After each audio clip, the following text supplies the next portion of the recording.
I don't know about you all, but I had a blast playing Smite 2 during the first closed alpha testing weekend. There's nothing quite like labbing an entire store's worth of new items on some of your favorite gods from Smite 1. Seeing everyone's clips of blinking mid-Ymir ult or Chalk ult to get massive damage was truly something. Nonetheless, given that it's a closed alpha, we saw a ton of bugs as well. Some people were spawning in the enemy fountain, some were being chain lightninged by a minion that somehow teleported to mid lane, and some just clipped through the map and fell to their death.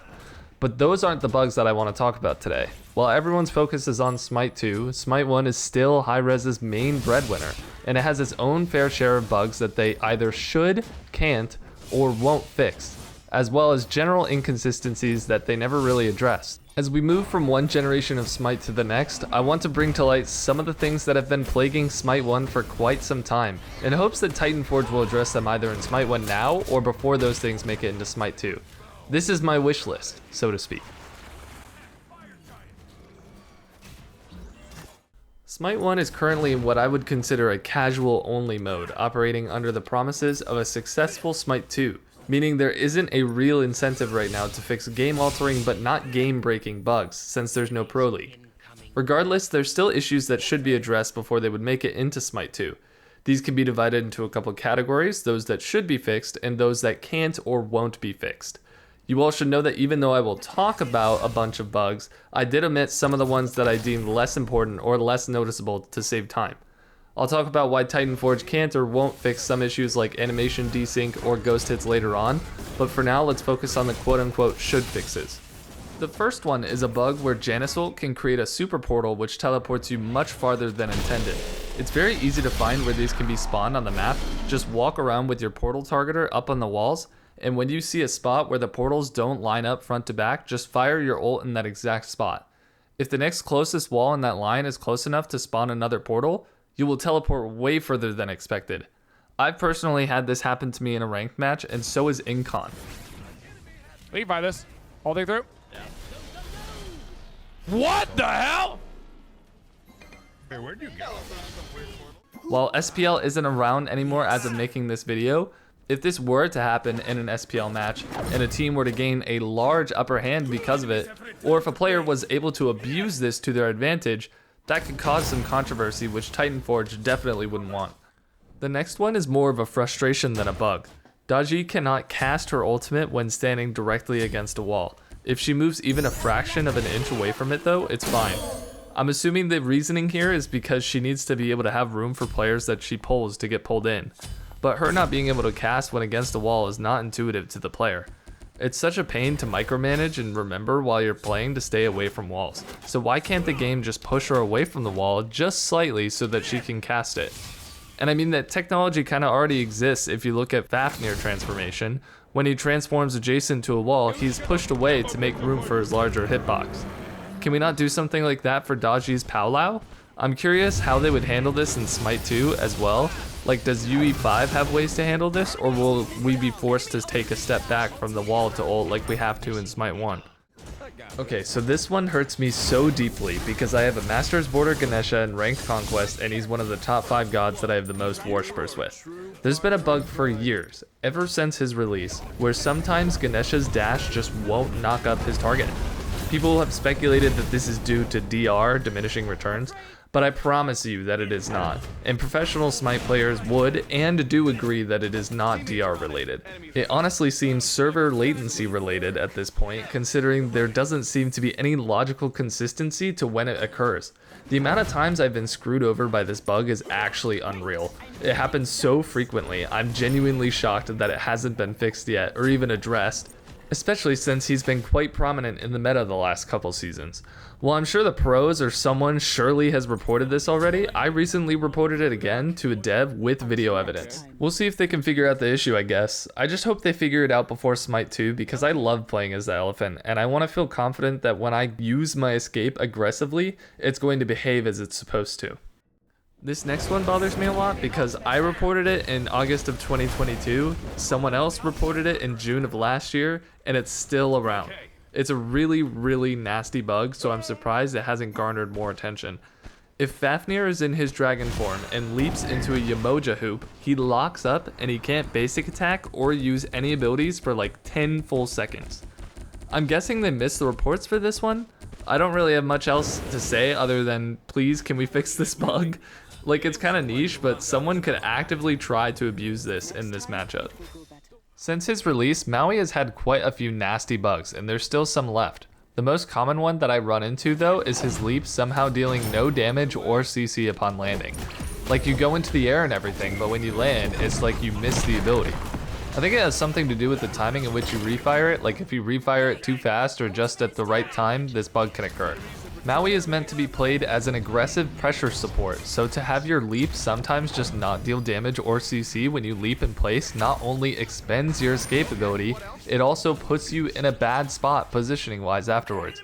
Maui is maybe the most fun god release in the past couple years, so I would personally love for them to address this bug before Smite 2's release.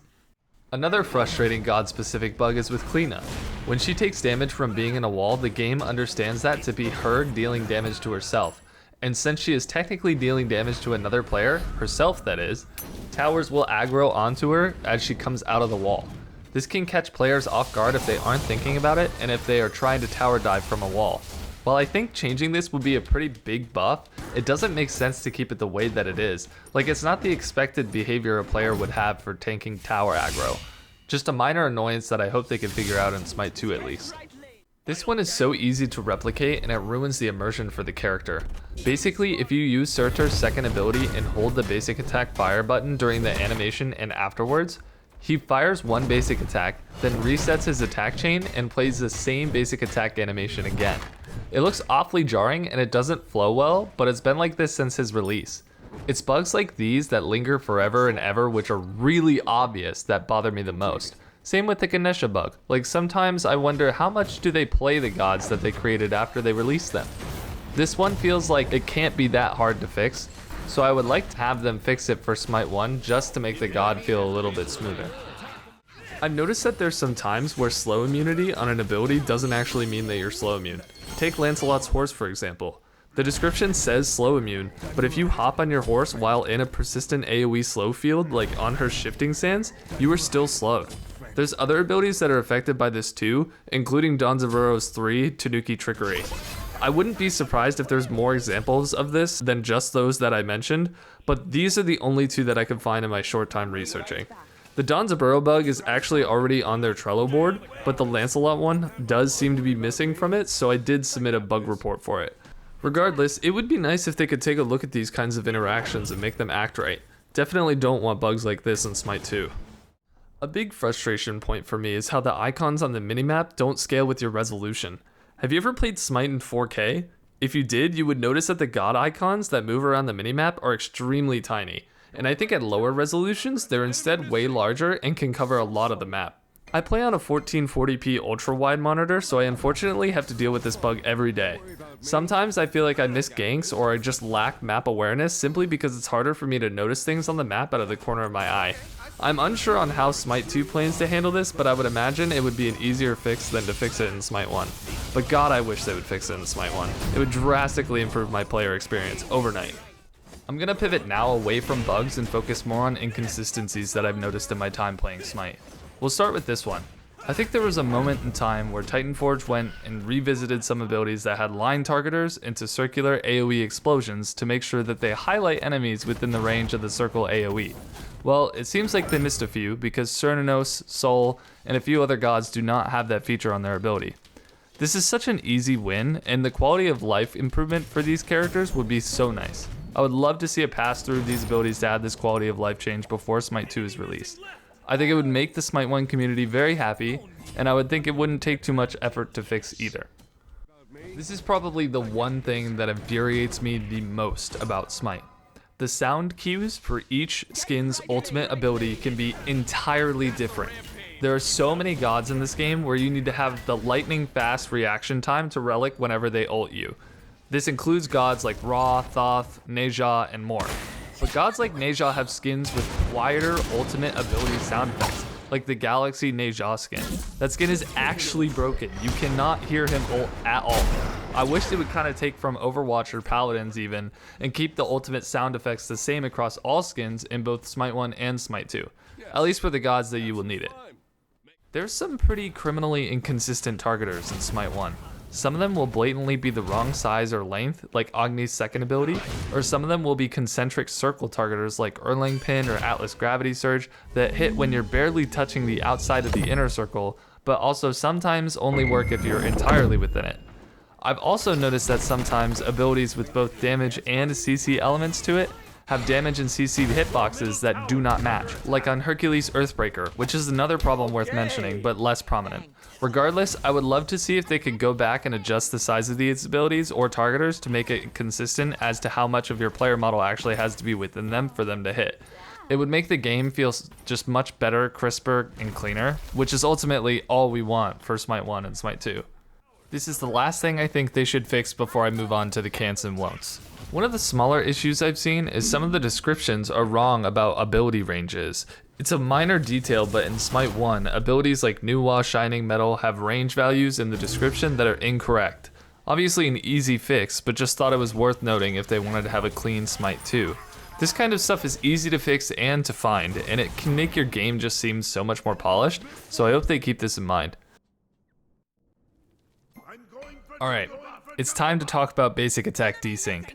I want to start by saying that I'm not a game developer, and I've spent approximately 0 hours in Unreal Engine in my entire life, so please take everything I'm about to say with a grain of salt. It is my understanding that basic attack desync occurs when your basic attack chain effectively resets on either the server or the client, aka your PC in this scenario, but doesn't reset on the other. What ends up happening is that your animations no longer match the hitboxes or projectiles being produced by your basic attacks. Smite likely isn't keeping track of the state of your animations versus the hitboxes on the server side, so when the client side no longer matches the truth, which is the server, then you will get this desync because the server won't force your client to reconcile between the two. From what I understand, the reason they might not be tracking this is simply because Smite only has a limited amount of bandwidth of the game state that it can track on the server. They can only keep track of so much of the state of the game before having to rely on inferences and assumptions that your client will make based on the inputs that you're putting in and what's reasonably expected based on the data that's being received from the server. So when desync happens, basically the server believes your autos are in one part of your basic attack progression, while your client believes it's somewhere else because of the latency between the client and the server. Any game that is online can have issues like this arise. It's just a matter of reconciling these desync issues in order to solve these problems. So why can't Smite reconcile basic attack animation desync? That's a question that unfortunately I don't have the answer to. If they knew how to do it already, I'm sure they would have, as people have been complaining about desync since Smite's release. If I had to guess, there's an Unreal Engine 3 constraint that is preventing them from doing so, or the reconciliation would be so drastic that it would just make the game feel even worse. Like maybe the correct way to reconcile would be to force you to stop autoing entirely until you click the primary fire button again. It also could be that the implementation of some sort of reconciliation for this would take so many man hours that it would be financially not worth the investment for Titanforge. Ghost hits are similar in that the server and client have two separate truths as to the state of the game. Your local client is playing the animation as if you got hit, but the server is saying that it missed. I imagine reconciliation of this might make hits or animations feel delayed to the player, since it would need to get confirmation from the server first that the hit did in fact happen before playing it out. I honestly don't know, I'm just kind of spitballing on this one. I think the reasoning for ghost hits is the same as for desync. It's normal for stuff like ghost hits to happen in online games. Maybe Smite did have to cut some corners to keep the size of the game state down on the servers, which makes sense, but maybe there's some cool tech in UE5 that will fix this. In fact, if you got desync, whether in the form of ghost hits or basic attack animation desync in Smite 2, can you leave a comment or something about it? I'd be interested in hearing if this was actually still going to be a problem. Also, if you for some reason have much greater knowledge of how desync works in Smite, definitely share your thoughts on it in the comments too. I'd be interested to learn more about it. This is the last bug that I want to mention before I wrap up the video. Have you ever been playing Smite and your cat or some other pet somehow unplugs either your headphones or your speaker from your PC and Smite crashes because you lost your audio output source? That's happened to me several times, and I've heard that it's due to a limitation with Unreal Engine 3. I also heard that there isn't anything they can do to fix it, so it's basically stuck like that until the release of Smite 2. So in any case, if you were wondering why Smite is doing that, don't worry, it should be fixed upon the next iteration. Well, there you have it. My complete list of bugs and issues I want them to fix, and a little bit of info on why they probably can't fix desync related issues. Overall, given the massive amount of stuff that is in Smite, and even Smite 2, both are relatively game-breaking bug-free. Okay, to be fair, for Smite 2 it's still in closed alpha, which honestly I was impressed with how stable the game was in terms of bugs for the playtest weekend. Regardless, I hope y'all enjoyed the video. Please leave a comment with any bugs that I missed that you want fixed before Smite 2's release, and don't forget to subscribe to the channel for more content like this.